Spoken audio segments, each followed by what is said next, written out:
Hey there, I'm Crystalline, and today I'm going to be sharing my top 3 tips for growing huge elephant ears. Elephant ears are the perfect way to add tropical jungle vibes to your garden space.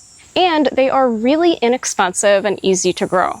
This Colocasia plant happens to be one of the biggest that I'm growing this season, and I purchased the corms for less than $1 at the local Asian grocery store.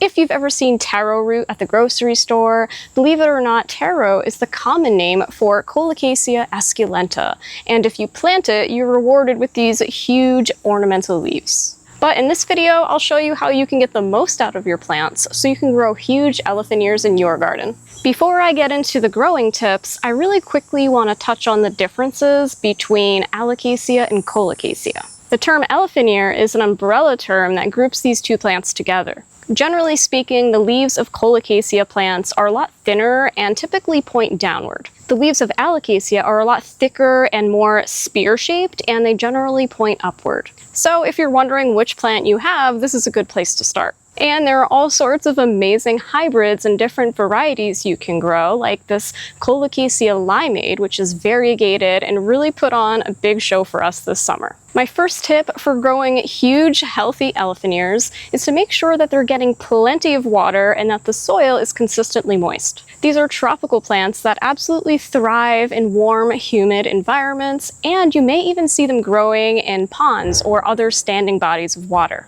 We have gotten a ton of rain here in Connecticut this summer, and these are some of the plants that have really benefited from that, where some of our vegetables in the garden haven't been quite as happy with the amount of rainfall we've gotten. It's worth noting that if you're growing elephant ears in pots, they will dry out a lot faster than if you're growing them in the ground. On really hot days, or if we have a stretch of weather without a lot of rain, I'm out here every single day watering these elephant ears and making sure that the soil never goes dry. These plants do not like drying out, and if they become thirsty, you'll notice them drooping their leaves quite dramatically, but after you give them a good watering, they'll perk right back up. My second tip for growing huge and healthy elephant ears is to fertilize your plants. These plants are very large and they are heavy feeders. Nitrogen promotes healthy leaf growth, so I typically fertilize these every few weeks with a water-soluble fertilizer that's rich in nitrogen. I like to get these plants started off in a really nutrient-rich soil that's amended with compost or earthworm castings for a nice slow-release feed. Then I fertilize them throughout the summer. When the temperatures start dropping and we start getting into fall, I cut back on the fertilizing to prepare them for dormancy over the winter. And if you follow us on TikTok or Instagram, I do have a video over there all about overwintering elephant ears. Elephant ears don't require a dormancy period over the winter, but provided the right conditions, they will go dormant and you can regrow them every year. And don't overthink the brand of fertilizer that you're using for your elephant ears. As long as it has plenty of nitrogen to support that leafy growth, they'll do just fine. I suggest following the package recommendations and also keeping an eye on your plant. If you notice some of the older leaves starting to turn yellow, you may have a nitrogen deficiency as the plant is moving those nutrients from the older leaves to supplement the new growth. So the best thing is just to monitor them throughout the season. My third tip for growing elephant ears, which may be the most important for getting big, lush leaves, is to get the lighting right.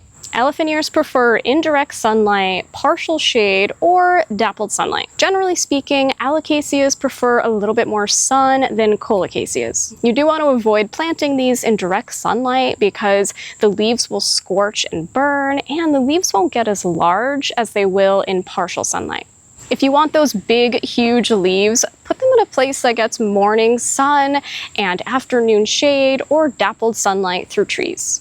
The leaves will stretch out looking for sunlight and they'll still be perfectly healthy. So I hope this video inspired you to grow elephant ears of your own. Definitely experiment with different varieties. There are so many different fun colors that you can grow, and we love the way that they look on our patio here in the summertime. Thanks so much for watching. I'll see you next time.